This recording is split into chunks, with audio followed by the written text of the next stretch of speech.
Antes de iniciar con este episodio, que es el primer episodio del 2025, quiero hacer una pequeña advertencia que no he hecho en otros en relación a si usted es susceptible al escuchar sobre temas relacionados al suicidio, la muerte, los traumas psicológicos, los traumas mentales. Piénselo 2 veces porque tal vez lo que yo hable le puede afectar, y no porque yo quiera afectarlo a usted, sino porque estoy hablando desde la experiencia, desde lo que he leído, desde lo que he investigado, y no es mi intención implantar ideas suicidas o pensamientos o que la persona se sienta muy afligida hacia el tema. Si usted está pasando una situación de salud mental en la cual probablemente mis palabras o las reflexiones que yo hable el día de hoy le vayan a afectar, es preferible que no escuche este episodio. Dicho esto, empezamos el primer episodio de Prematuro del 2025. Prematuro es un espacio donde exploramos las complejidades de la mente, la creación artística y la vida misma. A través de conversaciones sinceras y profundas reflexiones abordamos temas como la salud mental, los desafíos creativos y cómo encontrar sentido en un mundo caótico. Antes de ir a fondo con el episodio del día de hoy, quiero agradecer a todas las personas que escucharon este espacio en 2024, en esos primeros 4 episodios que fueron una prueba y también para mí un poder canalizar muchos sentimientos de situaciones que estaban pasando en mi cabeza en ese instante, que tal vez yo necesitaba hablarlas con alguien, pero no encontraba la persona o el público exacto para hablar de, aparte de una terapista o de un psicólogo o de alguno que otro amigo. Pero también uno tiene que ser consciente que muchas veces estas charlas tienen que ser más un desahogo y también una reflexión para sí mismo, como si fuera una charla interna con uno mismo. Y creo que Prematuro se volvió un espacio que es permitirme a mí hablar de forma cruda, de forma realista, sin romantizar, sin pretender que la gente me vea a mí como alguien a quien deban seguir o alguien a quien deban sentirse inspirados para superar sus traumas, para superar sus situaciones de vida o simplemente para saber de la experiencia que ha tenido otra persona en relación a problemas de salud mental, a problemas físicos, traumas o intentos. Entonces quiero agradecer a todas las personas que abrieron ese espacio en sus vidas para escucharme, para digerir también todo lo que conlleva escuchar a una persona hablar de esto. Y he visto tantos espacios que yo dije, bueno, Marlon, si tú sientes que puedes aportar algo al mundo a través de tu experiencia y que puedes al menos hacerlos reflexionar sobre lo que están viviendo, hazlo, que tal vez vas a encontrar la ayuda que necesites, la escucha o la persona que tú quieras que te escuche, que al final uno termina siendo esa persona ideal. Y muchas personas me lo dijeron a lo largo de mi vida: no busque a alguien en específico, porque es usted a la final quien va a encontrar las palabras exactas, quien va a encontrar el oído dispuesto a escuchar y a entender lo que se le va a decir. Y a la final todo lo que yo les digo a ustedes de forma como de rebote, también quiero que me llegue a mí. También quiero que este Marlon que las está diciendo las procese y las entienda. Y Prematuro empezó a hacer eso para mí. Y por eso en este 2025 espero traerles más de esas reflexiones, poderles hablar más desde el fondo de mi alma y presentarles a ustedes un sinnúmero de experiencias, de vivencias, también de razones para continuar. Aunque el mundo a veces se me desmorone, a veces mi cuerpo no aguante lo que está sucediendo internamente, físicamente y también en términos de salud, a veces en las mañanas tengo que encontrar una razón. Y encontrar esa razón también es no quedarme en la cama esperando a que venga, sino levantarme, hacer el esfuerzo así no pueda caminar, así mi cuerpo esté completamente agotado, de salir a buscarlas, o de crearlas, de pintarlas, de dibujarlas, de escribirlas. El episodio del día de hoy, porque no basta con la intención, con el sueño, con el deseo, a veces hay que hacer lo que tengamos que hacer para estar bien. Y el episodio del día de hoy se llama Haz lo que tengas que hacer. Empezamos. En el año 2024 tuve que tomar una decisión muy importante y difícil en mi vida, que era dejar atrás, entender que ya había cumplido un ciclo con la profesión que había escogido. Una profesión a la cual llegué de muchas formas, pero yo creo que no llegué de la forma en la que todos debemos escoger una profesión por elección, más no por imposición o por supervivencia. En muchos casos en Latinoamérica se hace más por lo segundo, y en algunos casos se hace por lo primero, por los padres, por la profesión de los papás o lo que ellos ya han escogido y creen que sus hijos tienen que repetir ese ciclo. Cuando era pequeño, yo siempre veía en el círculo social al cual estaba rodeado, que era prácticamente profesores, personas entregadas a sus carreras universitarias, debido a que mi mamá trabajaba en una universidad y ella, al ser secretaria, pues siempre estaba rodeada de todo este claustro de profesores, de personas que todo el tiempo estaban enseñando, estaban en ese mundo académico, y que de cierta forma a mí me gustaba ver cómo ellos se reunían, hablaban, compartían, venían muchas veces a mi casa o íbamos a sus casas y cantaban, y era un ambiente, yo creo, muy familiar, y lo veía mucho de ese estilo, al no estar tan ligado a la familia como lo ha sido toda mi vida, al estar separado de mi familia, y mi vínculo familiar más grande es mi mamá y otra tía que yo tenía. Esas dos personas eran las que convivían acá, en el lugar donde yo crecí, en mi infancia. Y pues para mí era muchas veces estar con estas dos mujeres, que cada una estaba en su casa, mi mamá en nuestra casa y mi tía en su casa, pero al mismo tiempo estaban solas en ese sentido de que solo habitan ellas y solo algunas personas venían a visitar, ¿no?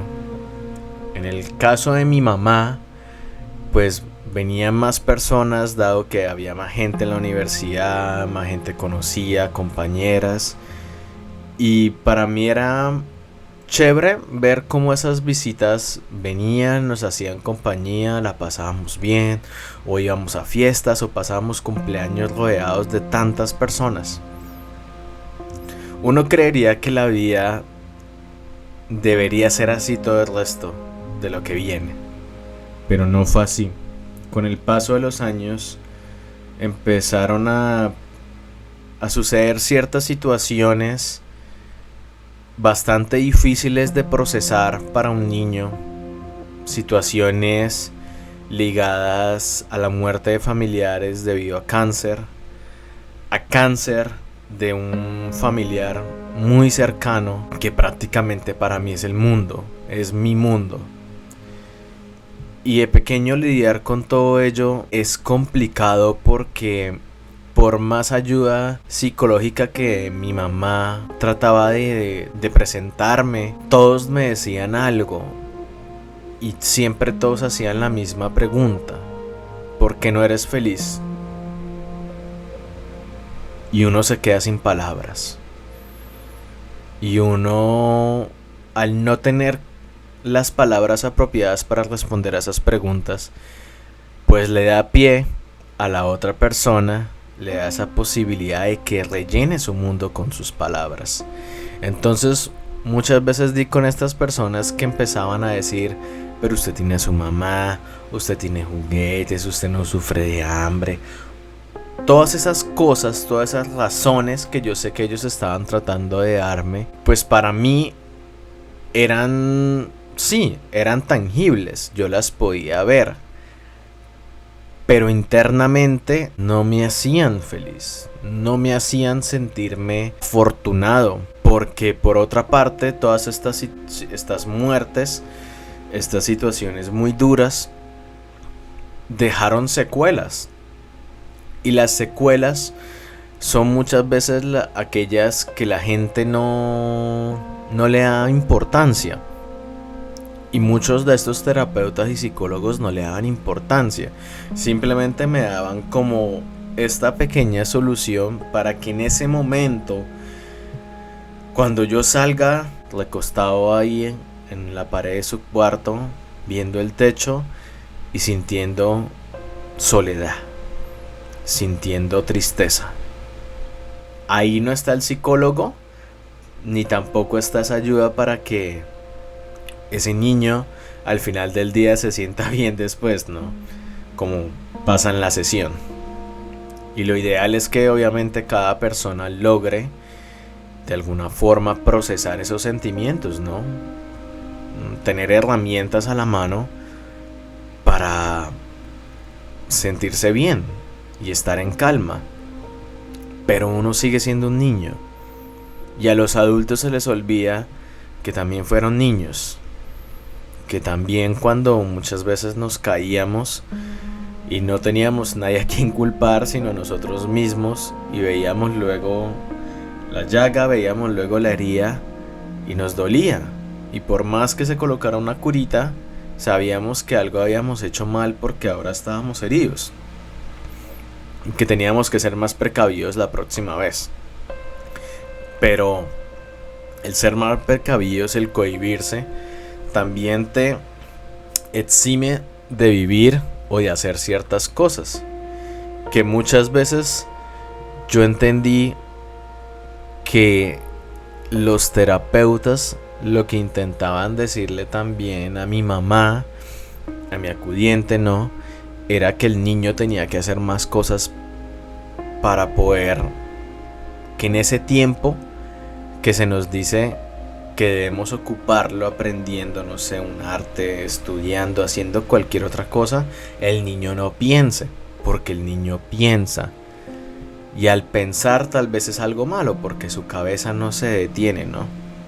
Obviamente mi cabeza nunca se detuvo, siempre escuchaba voces, siempre escuchaba tantas cosas, tantas ideas, y de alguna forma intentaba con los juguetes, con los colores, con algo hacer. Y para mí era hacer, era pintar, era poder hacer algo diferente a lo que yo sentía en esa soledad. Porque es que algo que es muy cierto en esta vida, y es que cuando tú experimentas algo por primera vez, es ahí cuando tienes completa idea de lo que se siente. Anoche hablaba con una amiga de un periodo de mi vida que estuve en Estados Unidos donde aguanté hambre porque no tenía dinero para comprar comida. Y fue en ese periodo, en esos meses o en esos años de aguantar hambre, que yo entendí lo que es la hambruna. Lo que entendí de lo valioso que era tener la comida. Lo valioso que era la comida de mamá. Lo valioso que era la comida de mi país. Al sentir que la comida no era real, al no tener dinero para comprar carne, para comprar cosas que a mi organismo le hicieran bien, y al no poder tener ese dinero disponible para comer, era duro. Porque tal vez si yo utilizaba ese dinero en una comida muy rica, me iba a quedar corto para pagar la renta y no me podía quedar sin techo.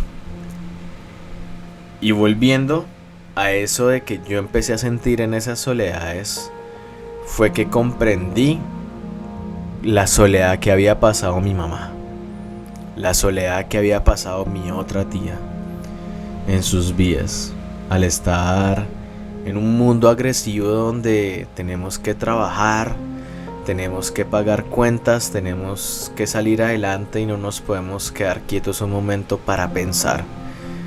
Y volviendo al psicólogo, yo creo que eso era lo que él quería que yo no hiciera, que el niño no tuviera tiempo para pensar. En pocas palabras, que el niño ya entrara en una rutina de adulto. Y al entrar en esa rutina, ya no habría campo para pensar en por qué estoy triste, en por qué no soy feliz, en por qué siento todas estas cosas. Porque simplemente voy a pensar en las tareas, en el trabajo que yo tengo que realizar. Entonces, se podría decir que traumas, las situaciones, las experiencias cercanas a la muerte, los cánceres y todas las enfermedades que vinieron, las situaciones duras que mi casa tuvo que experimentar, robos, explosiones, tantísimas situaciones que en su momento voy a hablar, a mí me generaron una especie de bloqueo. Llegar o acudir a hacer algo que fuera feliz o que me pudiera hacer sentir al menos bien, feliz, como en un estado de adrenalina, de excitación, de un estado de poder, digamos, disfrutar un día, como cuando tú eliges pasar un día de una forma en específico, que sabes que vas a comer, sabes a qué lugar vas a ir, y que cuando hiciste todas esas cosas en ese día tú sentiste al final que qué día el que fue hoy. Lo que viví hoy, lo que experimenté hoy ha sido diferente a la rutina de los otros días. Para mí era hacer cosas que no me hacían felices. Hacer tareas, hacer un poco de situaciones que lo que hacían era de alguna forma distraerme y no tener la conversación conmigo mismo, ¿no? Y ahí fue cuando, de cierta forma, yo veía en esos profesores que luego pasaron a ser ausentes, que ya luego no se reunían, que mi mamá cambió de puesto, que muchos se retiraron, otros se fueron del país. Entonces todas estas personas espectaculares que uno conocía pues ya no están. Ya no te recuerdan porque ya no frecuentan, porque ya no te reconocen, porque tú creces. Y para mí era de cierta forma duro ver cómo personas que me vieron de pequeño, me vieron crecer, luego ya no me reconocían en la calle. Luego ya no tenían una razón para venir a visitar a mi mamá, o para que nos reuniéramos, para hacer, no sé, una fiesta, cantar, hablar, reírnos, chistes, lo que sea, ¿no? Entonces se podría decir que esa familia que se había creado por ese vínculo del trabajo de mi mamá se acabó, al igual que mi otra familia, la de sangre. Entonces ya eran dos familias que se habían acabado y volvemos a los estados de soledad. Entonces durante mi adolescencia, por más que intenté mantenerme ocupado y empecé a crear vínculos con amigos del colegio, con personas con las cuales yo compartía prácticamente todos los días estudiando, y pues para mí fue hacer que esos vínculos de amistad se volvieran vínculos de familia, porque muchas veces yo les decía, ustedes no son mis amigos, ustedes son mi familia y con ustedes voy hasta el final. Pero nuevamente pasan las cosas que pasan en la vida, las rutinas, los exámenes, personas que pierden el año, personas que pasan el año, personas que de alguna forma desbarataron los salones y los juntaron todos, o juntaron a las personas que ellos querían, por vínculos con las coordinadoras. Bueno, tantísimas cosas que pasan, ¿no? Entonces ya las familias y esos vínculos de amistad se debilitan.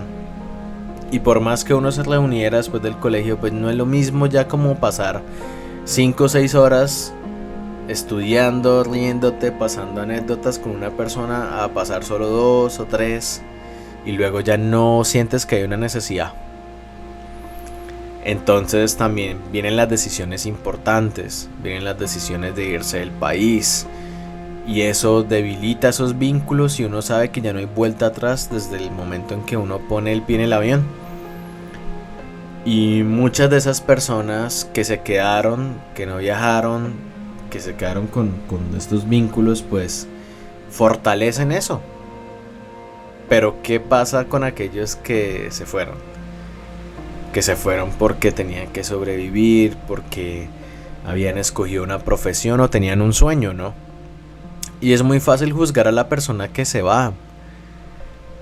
Pero no es, digo yo, no es más difícil ver que esa persona su vida se le está desmoronando al estar en un lugar en el cual no puede hacer lo que quiere. Y yo creo que esos juzgamientos, esas decisiones que la gente toma, es que usted se fue, es que usted se nos dejó, usted nos abandonó. Es como entiendan que yo estoy en una búsqueda y al igual que ustedes deciden quedarse, yo decido irme no porque los odie, porque les tengo un fastidio, sino porque algo en mi interior me dice que tengo que seguir buscando algo. Entonces paso a ese momento de mi vida que yo llamo la soledad compartida. La soledad compartida tanto con mi mamá como con mi otra tía, que eran como esas personas solitarias que yo veía, que estaban acompañadas de otra, pero que aún así estaban solas. Entonces empiezo a experimentar esa soledad en Estados Unidos y por más acompañado que estuviera y estaba con otras familias, con otras personas, con conocidos, se empieza a crear como una especie de estrés postraumático frente a los traumas, frente a los duelos. Y de cierta forma en mi cabeza era como, pero ¿por qué estoy sintiendo esto? Si yo no soy quien vivió esas muertes, he vivido algunas muertes, he vivido episodios de suicidio, pero no he vivido los de otras personas, los de otros familiares, de los que yo sé, de los que mi mamá o mi tía tuvieron contacto, ellas sí conocieron a esas personas, porque yo estoy empezando a sufrir de este estrés. Y este estrés se transforma en ansiedad y se transforma en pensamientos negativos. Entonces, durante muchos años me empecé a sentir culpable de no haber podido ayudar a esas personas, de no haber hecho algo más. Pero ¿qué puede hacer un niño de 6 años, de 9 años? El niño no podría curar el cáncer. El niño no podía quitar las enfermedades de ese cuerpo.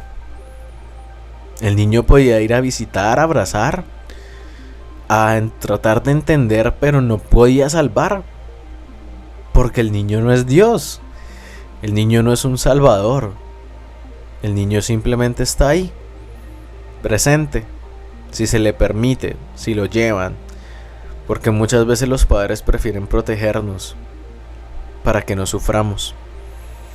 Pero a veces tal vez al protegernos nos eximen, y ahí es donde vuelvo. Nos exhibimos, nos quitamos la posibilidad de sentir también el dolor. Y es ahí donde la sociedad y mucha gente nos dice, es que el dolor es malo, es lo opuesto a lo bueno, es lo opuesto a lo que tú deberías sentir. Y yo creo que el dolor es tan necesario como la felicidad, como disfrutar, porque el dolor, a mi parecer, es aquello que más me ha ayudado a ser realista, a empatizar con las personas, a empatizar con los dolores, con las situaciones difíciles que pasan en nuestro mundo, con las guerras, con las muertes.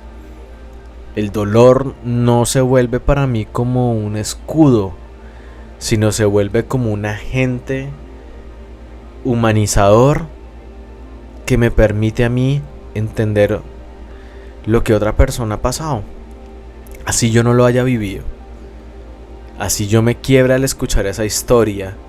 Estoy entendiendo el dolor humano y todo lo que esa persona pasó en ese momento. Para mí el dolor ha sido lo más importante, pero también obviamente llega a un punto donde solo conoce un sentimiento, ¿no? ¿Qué pasa con el opuesto al dolor? Porque le ha dado mucho espacio, ¿no? Entonces, durante mucho tiempo en mi vida pensé que el dolor era lo más importante y que no había espacio más para otro sentimiento, a diferencia de ese que debería yo sentir en mi humanidad, ¿no? Entonces empecé de cierta forma a volverme frío con la vida. No dejé de disfrutarla. Siempre tenía como este deseo de alcanzar metas, y por más triste que me hicieran sentir, por más hambre, por más dolor, por más palabras duras, por más insultos, por más de lo que sea, yo prácticamente me hice como receptor de todo eso y en ningún momento dije, paren, creo que no merezco esas palabras. Creo que ustedes están desquitando conmigo, están desquitando otras cosas y yo no creo ser tan mala persona como para merecer todo eso que se me está diciendo. Entonces, no importaba el sueño, no importaba la meta, lo que yo quisiera vivir, así tuviera que pasar por toda esa tortura, por todo ese maltrato de las personas. Entonces fue ahí donde para mí era difícil entender qué es el amor. Que alguien te pueda querer, que alguien te pueda elegir, que alguien quiera compartir contigo una cena, un abrazo, una canción, ir a un lugar. Entonces ahí fue donde en esos momentos de soledad yo dije, pues tal vez al igual que mi mamá y mi tía yo tenga que vivir así, solo. Y por más intentos que hacía y que muchas veces daba con las personas que no estaban disponibles para mí, que no me elegían, personas que elegían otra cosa, un europeo, un país, el dinero, un americano, lo que sea, alguien que fuera, no sé, más hermoso, más atractivo físicamente. Y yo dije, bueno, tal vez yo sea lo opuesto a todo eso y por eso no me eligen. Cuando simplemente la gente elige lo que quiere, lo que su interior les llama, y que también es una elección y que yo no podía cambiar esas elecciones porque muchas veces uno quiere cambiar eso. Entonces yo decía como que quisiera haber cambiado mi pasado, los dolores, los cánceres, las muertes, la soledad de mi tía, la soledad de mi mamá, los malos tratos que hicieron esta gente, la hambruna que pasé en Estados Unidos, los maltratos de desparejas,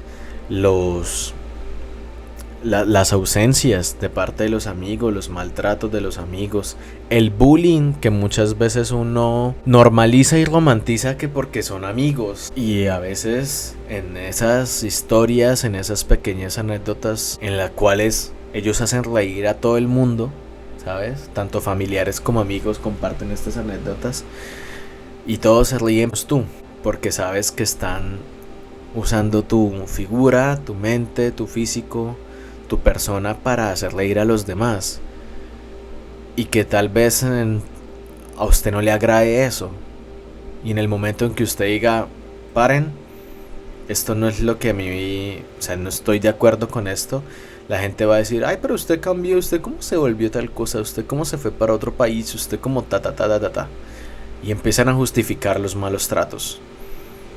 Entonces preferimos callarnos, y ahí empieza algo como muy duro dentro de mí, a hablar, y me vuelvo muy silencioso. Incluso mi mamá me lo ha dicho muchas veces, Usted antes, cuando era pequeño, hablaba, gritaba, cantaba, y ahorita ya no lo escucho cantar. Ahorita casi no lo escucho hablar. Solamente a veces habla con el celular por mensajes de texto o notas o lo que sea. Pero ya no es como antes. Porque entonces ya no era capaz de comunicar con esa actitud. Porque cada vez que abría la boca, cada vez que yo quería expresar que me estaba sintiendo mal, que esas cosas no me gustaban, que no me agradaba, que me lastimaban, que en realidad quería hablar de otros temas como el cine, como el arte, como la música, en vez de estar rajando, en vez de estar chismoseando, porque es que no tiene sentido en un punto hablar tanto de los demás cuando no se habla de uno mismo.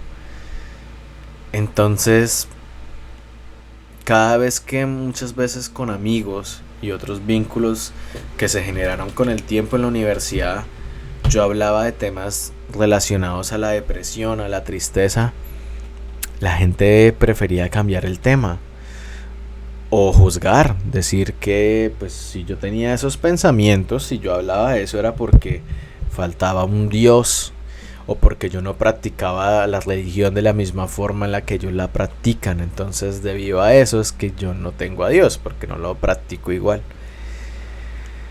Cuando muchas veces lo que yo intentaba hacer era hablar de las cosas, de los traumas, de las situaciones de la niñez, buenas o malas, que muchas veces no podía hablar con el psicólogo porque no tenía las palabras exactas. Y acá es cuando voy a un libro que empecé a leer hace un par de meses. Es un libro que pues me ayudaba a entender ciertas cosas sobre los traumas generacionales. Es de Mark Wolin y se llama Este dolor no es mío. Mark Wolin es un especialista de constelaciones familiares, es director de un instituto de constelaciones familiares como uno de los más importantes que se ha creado en el mundo, y él crea este libro teniendo en cuenta como toda la experiencia que tanto él vivió como para sí mismo, como con sus pacientes, con otros psicoterapeutas que venían y demás, hablar de esas situaciones, de las experiencias. Y al principio es que este libro en cada frase le pega a uno, ¿no? Le pega a uno donde debe pegarle, donde duele. Y es ahí donde debemos irnos, ¿no? Y él habla de un psicoterapeuta, un psiquiatra holandés que pues, es muy conocido sobre el estrés postraumático, que se llama Van der Kolk. Y este señor tiene como una teoría que se llama el terror o el trauma. Entonces, el terror mudo del trauma a la experiencia de quedarse sin palabras, perdón. Entonces es como en esos estados donde la persona le preguntan sobre un trauma, sus psicólogos, sus terapeutas, y la persona no encuentra las palabras para escribir. No, por más que intente. Hay una frase que para mí es muy brutal, que él dice: los lóbulos centrales quedan afectados y, en consecuencia, al individuo le cuesta pensar y hablar. Ya no es capaz de comunicar con exactitud ni a los demás ni a sí mismo lo que está pasando. Pero no todo es silencio.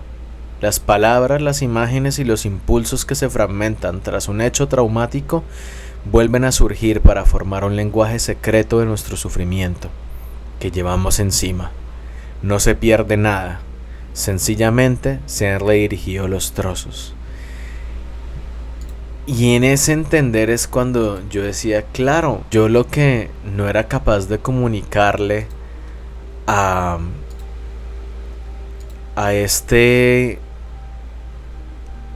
terapeuta, a estas personas, era porque para mí en su momento fue muy difícil de procesar.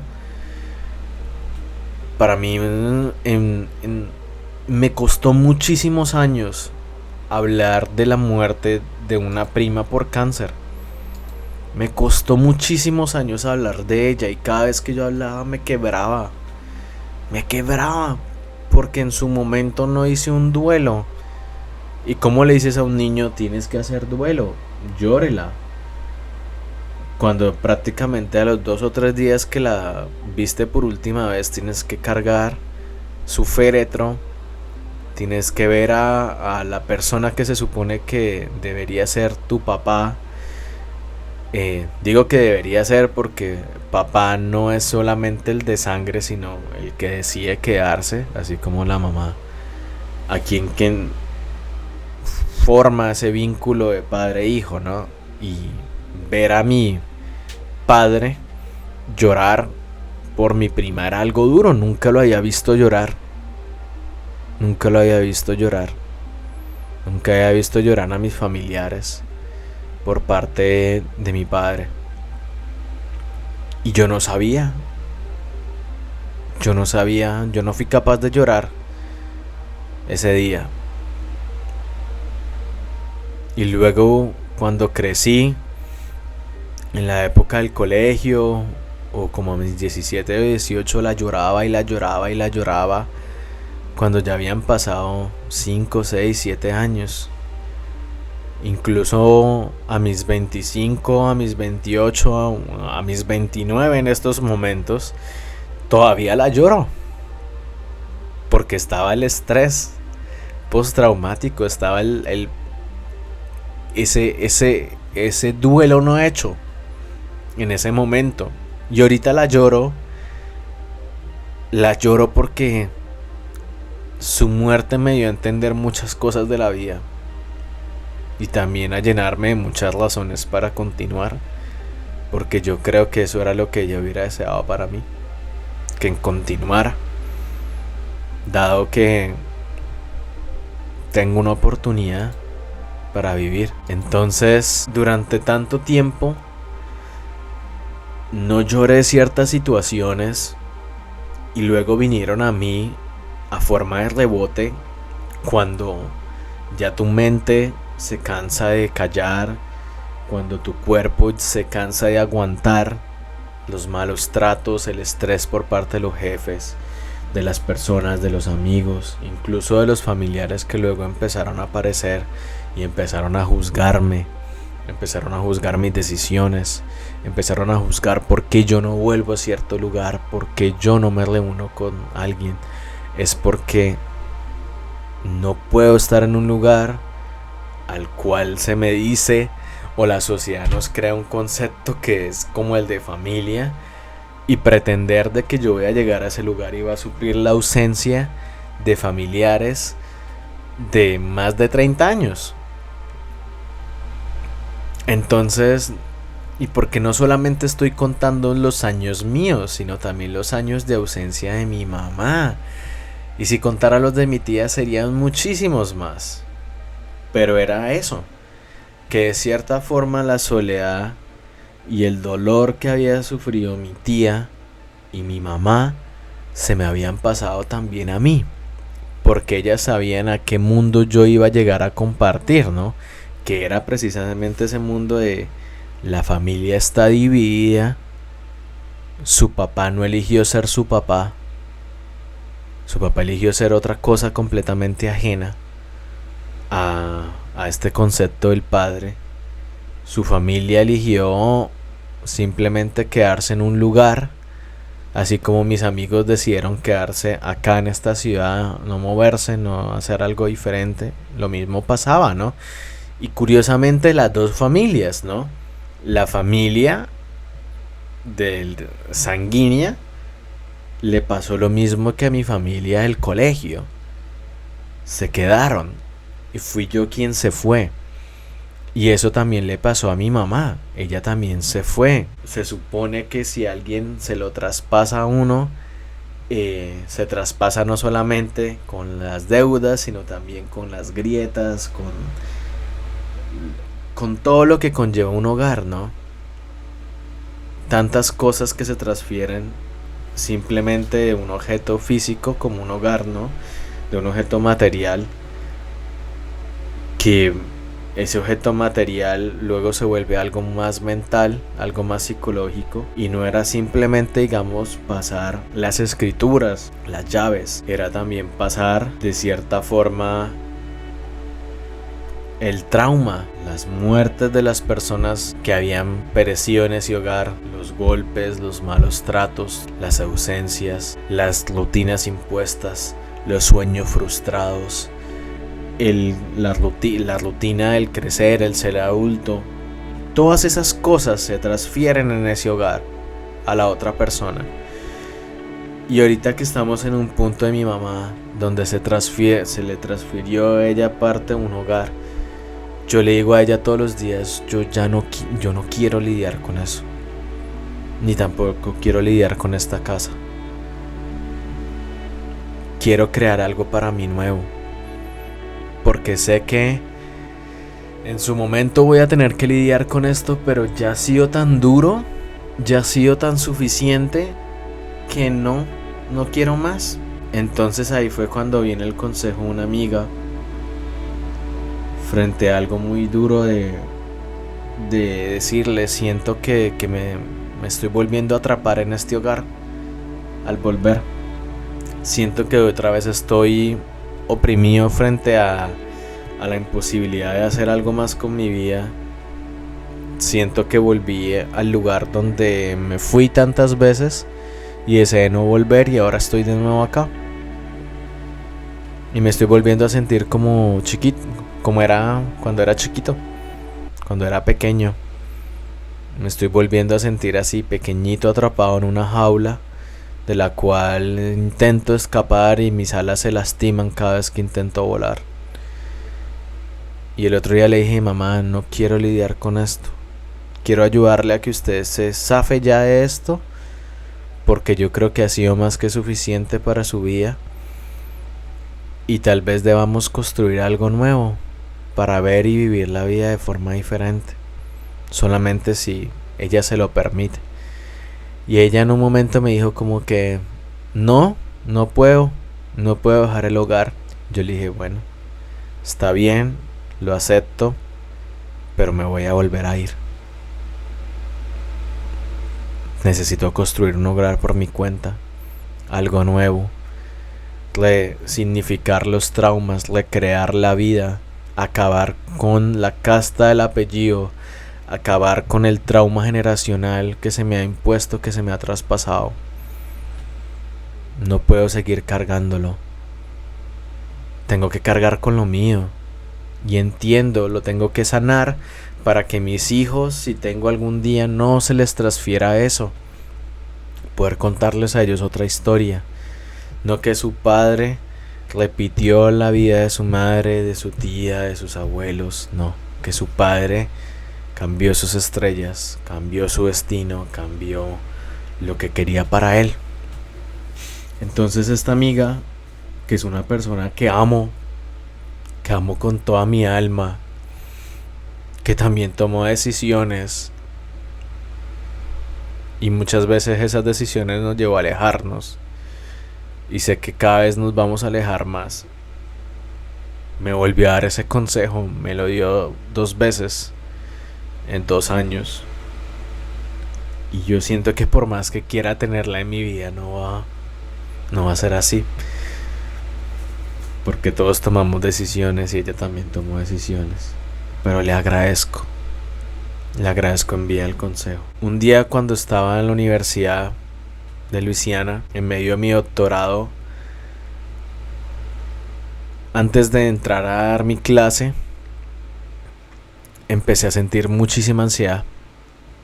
Me fui al baño, me lavé la cara, luego entré al retrete, pues me encerré y empecé a llorar. No quería dar la clase, no quería estar frente a los estudiantes. Me sentía pequeño, me sentía supremamente agobiado, cansado. No había comido nada ese día, me la había pasado estudiando, me la había pasado planeando una clase y no quería salir del baño. Cojo el celular y le escribo a esta persona. Le digo, estoy sufriendo un ataque de ansiedad, no quiero estar acá, no quiero estar más en este país. ¿Qué hago? Ven, ayúdame. sácame del baño, llévame al salón, abrázame, no sé, ven. Y ella me dice, no puedo, estoy ocupada. Pero haz lo que tengas que hacer para estar bien. Respiré, salí del baño, di la clase como pude, la acabé incluso 10 minutos antes y luego me preparé para una clase de doctorado que tenía. Durante la clase volví a sentir el ataque de ansiedad, volví a irme al baño y tuve las ganas de volver a escribirle a ella.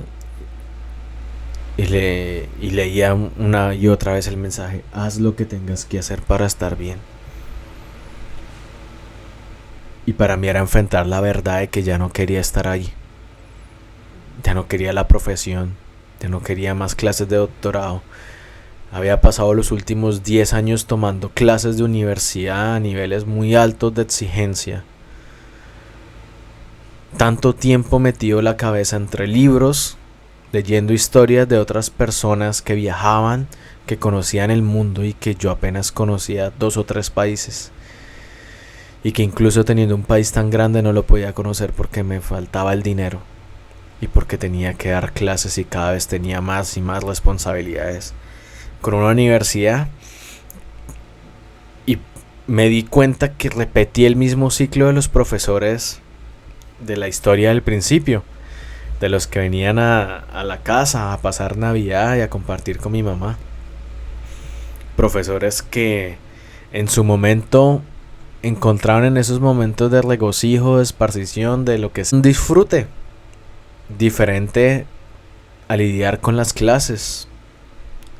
Y hablando con mi mamá sobre esos momentos, el otro día que estábamos pintando la casa, ella me dijo muchos de ellos estaban enfermos, estaban cansados, se habían ido de sus países, se habían llegado a este país para poder seguir esa profesión.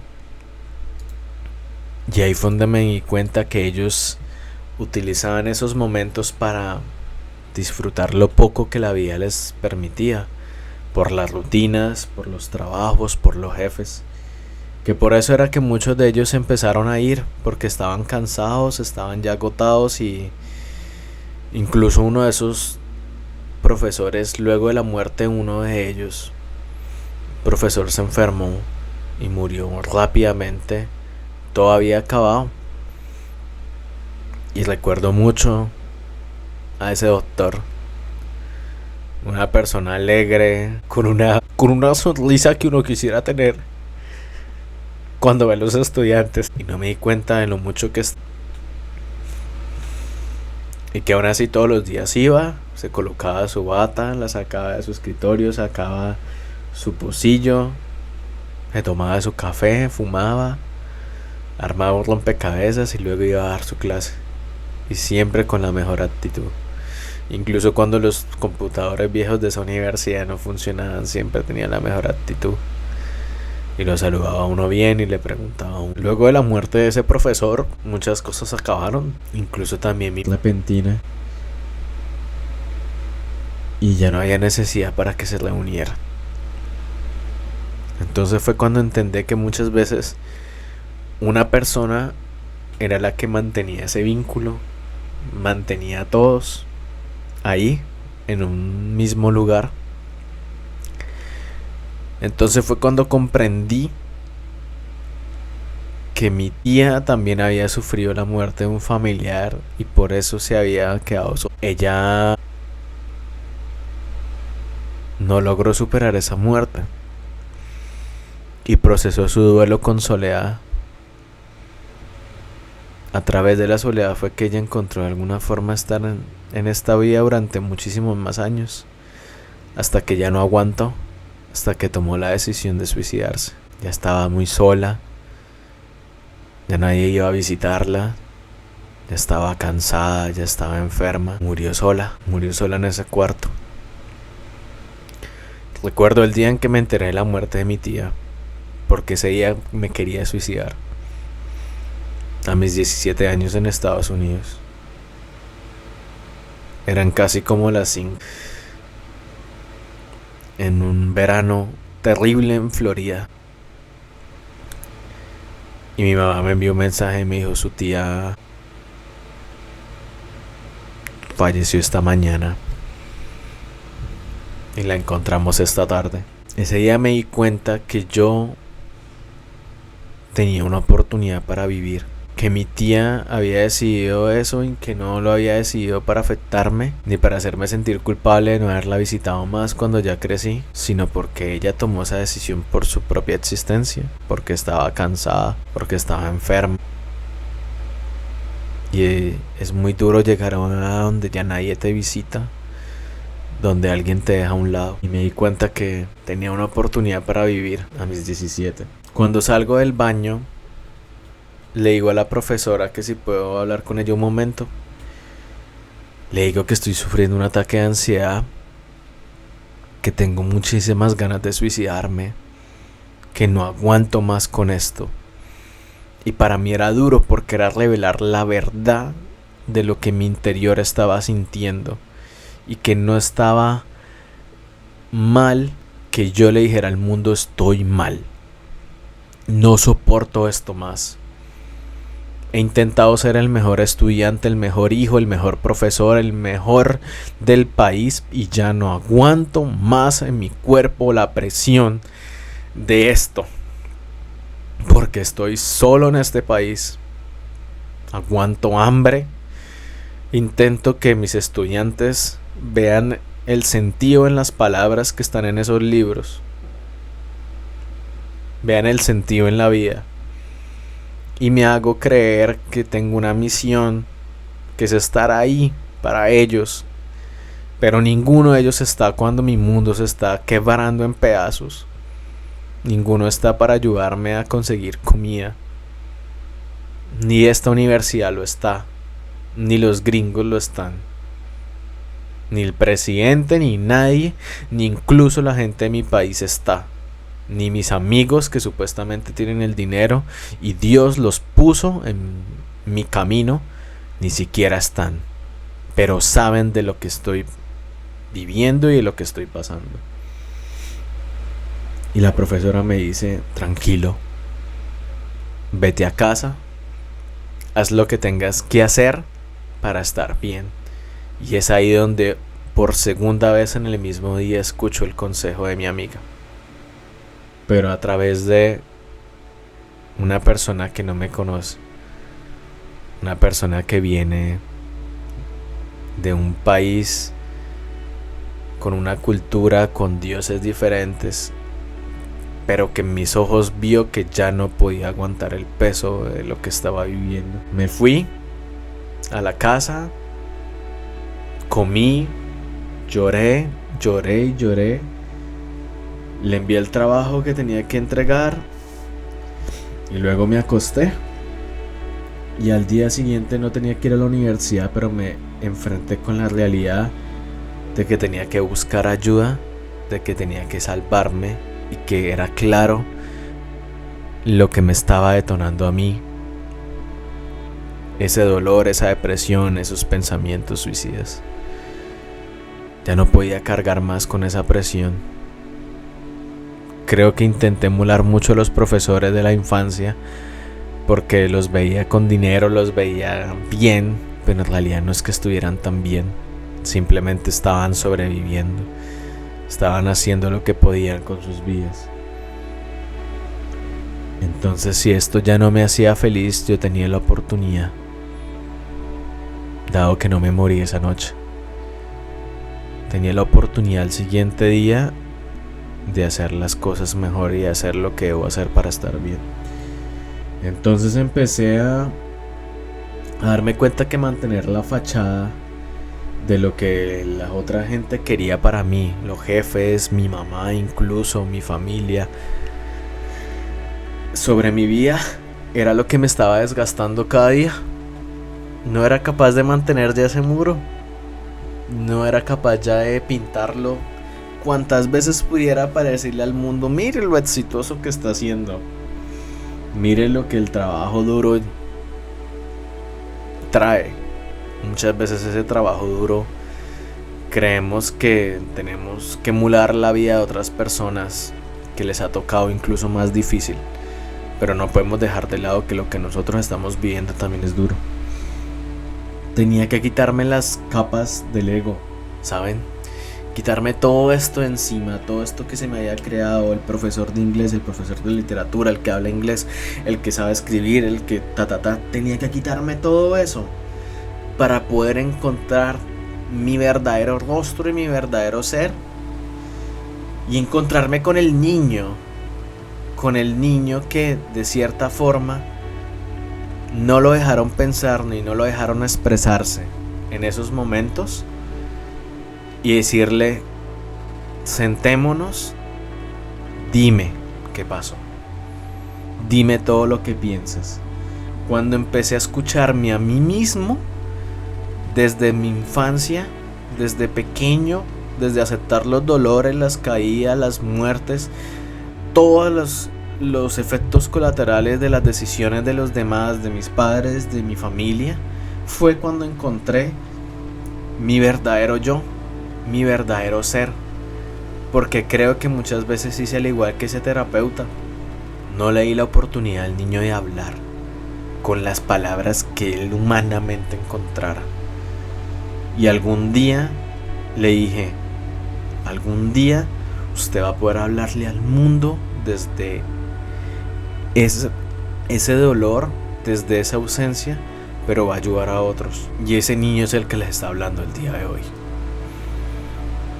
Ese niño entendió que no tenía que buscar en libros, que no tenía que buscar en universidades algo que toda la vida lo tuvo claro frente a él, pero que con el paso de los años, las decisiones, su figura se desfiguró, valga la redundancia.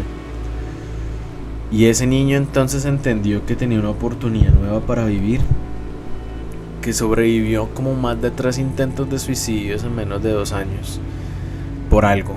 Y esas vivencias, esa experiencia, ese libro que les estoy diciendo de los traumas generacionales, me ayudó a comprender muchos de los traumas de mi familia se me habían pasado de forma indirecta. Las soledades, las muertes que habían sufrido estas dos figuras femeninas como mi mamá y mi tía, incluso mi abuela, las frustraciones, las muertes, los asesinatos que hubo en mi familia, los suicidios, todos esos malos tratos de algunas personas, todo eso de dolor, todo eso se me transfirió. Y yo lo que tengo que hacer es sanar eso, porque se me transfirió y no porque yo quise, sino porque entre más yo conocía, entre más yo quitaba las máscaras, entre más yo escarbaba en la tierra de esos recuerdos, todo eso más empezó a pasarse. Entonces me di cuenta que la profesión yo la había tomado como un escudo, que había creado como un escudo de que el más exitoso, del que más sabe, a través de esos títulos, a través de esos reconocimientos, y a la final a nadie le importó eso, más que solo a mí. Y está bien, pero entonces que no tenía que obligar a esos amigos que tomaron la decisión de irse de mi vida o de juzgarme a quedarse, al igual que mi familia, al igual que tantísimas personas que he conocido en el camino, profesores, amigos que conocí en el doctorado, en la maestría, en viaje, que no podía obligarlos, pero que de vez en cuando 1 o 2 personas iban a decidir quedarse en mi vida. Y eso era lo más importante. Pero sobre todo que yo también debo decidir y tomar las riendas de esto porque yo lo quiera de esa manera, no porque alguien más lo quiera sobre mí. Entonces, esa decisión muy importante que tomé en el 2024 empezó a gestarse a lo largo de los últimos meses del año. Y empecé en una búsqueda que en menos de 6 meses me parece increíble, que hice muchas cosas que no hice en 10 años. Y ustedes dirán: Marlon, pero 10 años es mucho tiempo. También fue por falta de dedicación. Bueno, tantas cosas que pueden juzgarme, que yo ya no me juzgo, aunque soy consciente de que muchas veces sí perdí tiempo en situaciones, en otras cosas, pero fue parte de lo que tenía que vivir. Entonces en 6 meses, mientras nacía prematuro, pasó lo siguiente.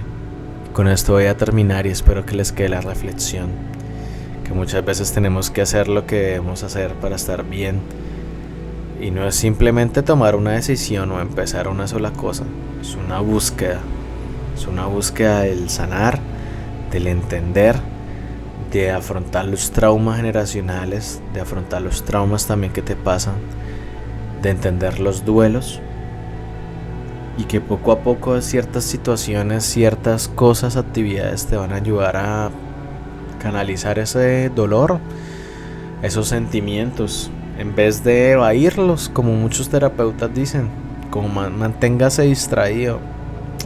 Usted puede ir al gimnasio 2, 3 o 4 horas y sentirse igual de vacío después de ello. Puede que en el momento en que está haciendo el ejercicio haya música, haya gente, haya estos pesos, haya todo eso, pero luego de eso se va a sentir igual de vacío. La idea es que no se sienta vacío, pero es porque en esas 2 o 3 horas se está distrayendo, y luego le dicen que en el hogar entonces tiene que llegar a hacer otra cosa y en el trabajo, y luego un domingo en la tarde a las 5 o a las 4, que es donde a veces pega más la soledad, te das cuenta que hay algo que no has podido solucionar dentro de ti. Entonces, ¿de qué nos sirven las rutinas? ¿De qué nos sirve tener tantísimas actividades que nos mantienen ocupados si a veces tenemos que tener la conversación acá adentro? Y en 6 meses hice lo siguiente. Saqué un EP de música que grabé durante un periodo que estaba allá en Estados Unidos, acústico. Yo lo llamo mi ruido, pero es ruido hecho para mí, que en algún momento lo tomaré y perfeccionaré o simplemente dejaré. Pero siempre quise tener un disco de música y lo saqué con las herramientas que pude, lo edité y me gustó el trabajo final de eso, porque fue el ruido que hice para mí. Pasé de pintar cuadritos a hacer más de 30 ilustraciones a mano, con pintura, con marcadores o también de forma digital. Hice todos los diseños de un libro que voy a publicar y son más de 30 ilustraciones, se podría decir, en todo el libro. Entonces pasamos de hacer 2 pinturas cada 2 meses a 60 pinturas en 6 meses, y eso lo veo como una gran victoria y que debo seguir. Escribí mi libro de cuentos y de reflexiones, cuando muchas veces dejé cuentos sin terminar y los terminé, y me gustó el producto final, porque tenían que escribirse cuando yo dispusiera todo de mí. Y pues ese libro espero yo salga también en este 2025. Terminé el primer capítulo de una novela que estoy escribiendo y estoy contento con ese trabajo. Y también espero que en 2025 le voy a dedicar su tiempo. Así me demore 1 año, 2 años, pero la voy a escribir. Y me gusta mucho el progreso que he hecho en esa novela. Siento que he mejorado mucho.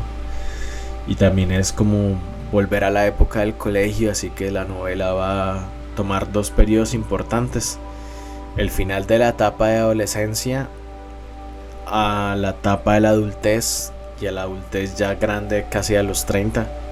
Entonces el libro va a contener esos momentos importantes y también mucho de lo que hemos hablado acá.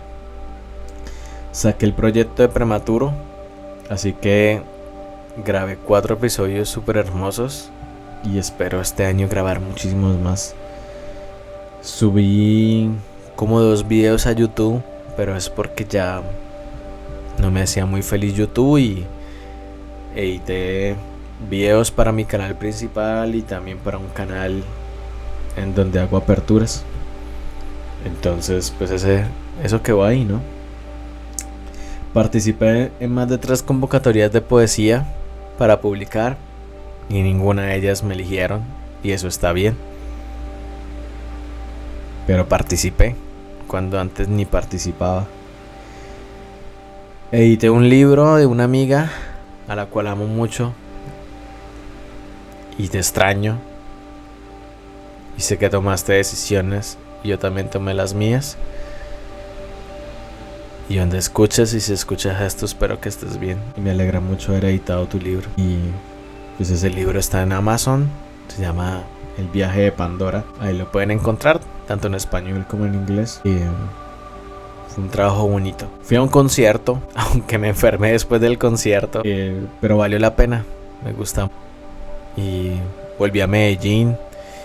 Y es una ciudad donde he ido más que todo a conciertos, y la experiencia ha sido inigualable. Estuve con mi mamá durante su cirugía y durante la recuperación de una fractura, cuando antes no podía estar con ella porque decidía estar en otro. Empecé a escuchar a mi cuerpo y hacer lo que debo hacer para que esté bien. Entender de que estaba enfermando y que tenía que tomar decisiones para mejorar, que estaba mal, que estaba decayendo. Y cuando empecé a escuchar el cuerpo y empecé a tener mejores hábitos, a dormir más, a tomar medicina, me di cuenta que era necesario escucharlo. Saqué mi propia marca de ropa y la pueden encontrar en Instagram como maranesca.store.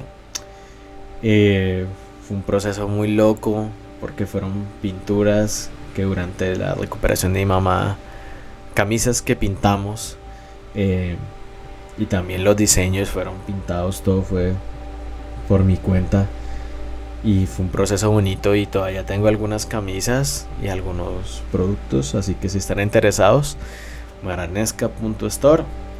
Hacemos envíos a todo Colombia, y en el exterior es un poquito más complicado, pero pues se podría ver la posibilidad. Así que ahí está, maranesca.store en Instagram o en Facebook. Vendí otra ropa en otra página.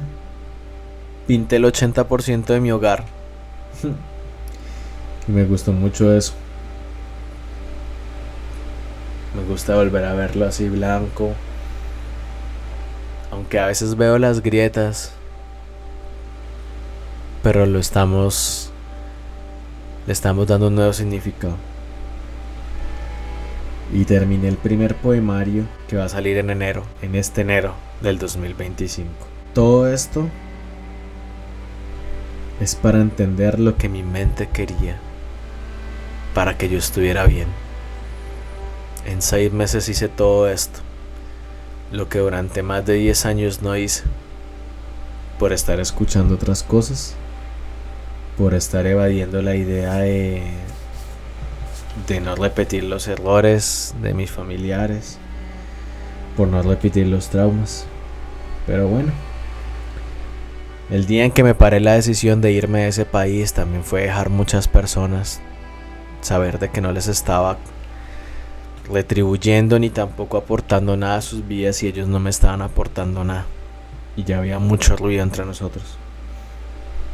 El día en que me paré en la decisión de no sentir que me elegían, y también de que yo tenía la decisión de no elegir a esas personas y de que podía elegir a otras personas, empecé a entender la situación a la cual yo me había llevado durante tantísimos años desde mi infancia. Empecé a escuchar más al niño y no hacer el rol de terapeuta, de decirle que todo está bien, de que usted tiene una profesión, de que usted tiene cosas materiales, tiene ropa, no debería estar triste. Empecé a callar más y a escuchar más. Y eso me ha llevado a entender que esta búsqueda no es para encontrar la felicidad, ni encontrar a una persona. Bueno, ciertamente sí es para encontrar una persona, para encontrarme a mí mismo. Espero que en este 2025 la vida les traiga situaciones inusuales, momentos de felicidad, momentos también de tristeza, y que todos esos momentos, por buenos o malos, nos lleven a comprender su existencia. Reflexionen, abracen, aprovechen a las personas que tienen a su lado, hablen con ellas, tómense una foto con esas personas para luego no lamentarse no habernos tomado una foto con ellas o no haberlas abrazado. Denles un beso, amen más, digan a la persona que aman que los aman. No piensen en si el sentimiento no es recíproco. Díganlo, siéntanlo, sáquenlo de su ser. Acepten sus sentimientos, acepten la vida y también acepten que se puede cambiar en cualquier momento, que pueden volver a empezar cuando ustedes deseen, de la manera en que ustedes quieran, solo en la que ustedes quieran, no en la que los demás quieran. Escuchen al niño y se darán cuenta que se encontrarán a sí mismos. Mi nombre es Marlon Andrés y este es el primer episodio de Prematuro en el 2025. Gracias por escucharme. Nos vemos en un próximo episodio. Hasta luego.